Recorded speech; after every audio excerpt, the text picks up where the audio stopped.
कि सरकार किसानों के फायदे के लिए लेके आई है, लेकिन जब उस पे हमारे आदमियों ने जब उस पर अध्ययन किया तो उसमें समझ में आया कि ये तो जो बिल है ये किसानों के लिए है ही नहीं, असल में कॉर्पोरेट के लिए है। और उसी समय जब हमने इस पर अध्ययन किया, इस बीमारी पे अध्ययन किया, क्योंकि आयुर्वेद में विषय था बचपन से ही, और जब इस सारी चीज़ों का मिलान किया तो बड़ा विषय निकल के आया। मैं खासकर पत्रकार वर्गों से निवेदन करूंगा कि आप लोगों को एक बार विषय समझना है, हम किसी चीज़ के विरोधी नहीं हैं। आवाज़ ठीक कर सकते हो क्या? समझ सकते?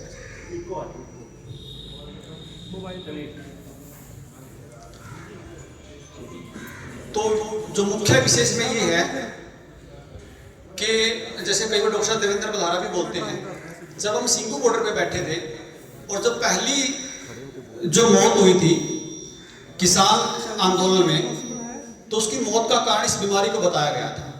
लेकिन हमारे जो वकील थे वहाँ पे, तो जब सीएमओ से मिले तो उन्हें कहा जी आप कैसे कह सकते हो कि इस किसान की जो मौत है वो इस बीमारी से हुई है? तो उसने कहा जी ये तो प्रोटोकॉल है। उसने कहा जी प्रोटोकॉल नहीं चलेगा, आपको पोस्टमार्टम में लिख के देना पड़ेगा कि इसकी मौत इस बीमारी से हुई है। और जब पोस्टमार्टम हुआ तो स्पष्ट हुआ कि पहली जो मृत्यु हुई थी वो हार्ट अटैक से हुई थी, और उसके बाद जो 700 शहादत हुई किसानों की, एक सिंगल मृत्यु भी इस बीमारी से वो डिक्लेयर नहीं कर पाए। तब हमारा विश्वास और बढ़ा और हमें लगा कि कुछ दाल में काला है।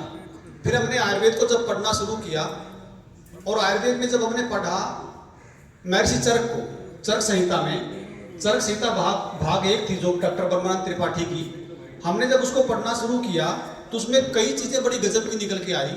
उसमें शास्त्रकार ने कहा कि बुखार तो 248 तरह का होता है, 250 तरह के लगभग बुखार होता है। उसने एक बड़ी बात भी कही कि कोई भी बुखार अगर बिगड़ जाए तो वो मारक होता है, वो मारने वाला होता है।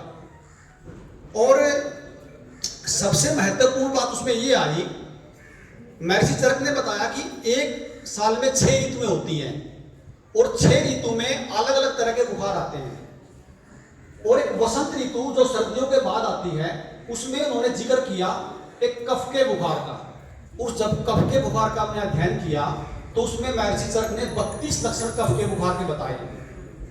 गले में खराश, खांसी, सांस में लेने में दिक्कत, भूख न लगना, तेज बुखार होना, छींक आना, बहुत तेज दिन के पहले पहर में बुखार होना, गंध चली जाना, शरीर में थोड़ी सी एलर्जी हो जाना, इस तरह पूरे के पूरे 32 लक्षण बताए।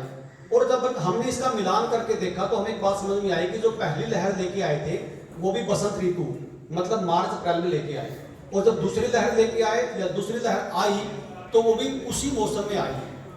और जब तीसरी लहर, क्योंकि अभी तक ये लेके नहीं आ पाए हैं, तो ये कहीं कहीं उसी मौसम में जाएगी। उस मौसम में बहुत सारे लोगों को सवाल आए कि जो लोग तो मरे हैं। हाँ, लोग मरे हैं।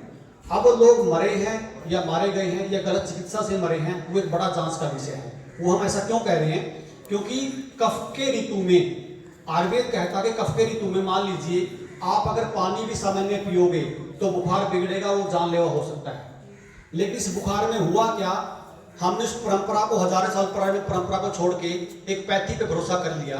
उस पैथी ने इलाज किया, उसको करना आया कि नहीं आया, और उसके भरोसे अपने अपना आप को समर्पित कर दिया। उसका क्या दर्द रहा वो सबने देखा है।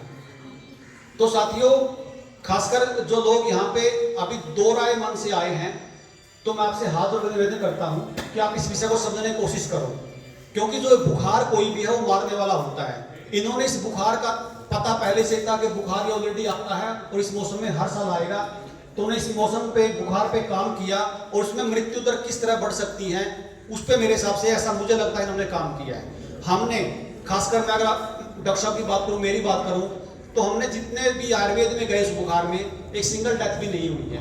तो साथियों, मैं उदाहरण आपको देता हूँ। जैसे मान लीजिए मुजफ्फरनगर में एक हॉस्पिटल में एक डॉक्टर के द्वारा 150 लोगों की किडनी निकाल ली गई इस बीमारी के नाम पे। अगर वो बात ऊपर नहीं आती तो लोगों को लगता कि हमारे जो लोग मरे हैं वो इस बीमारी से मरे हैं।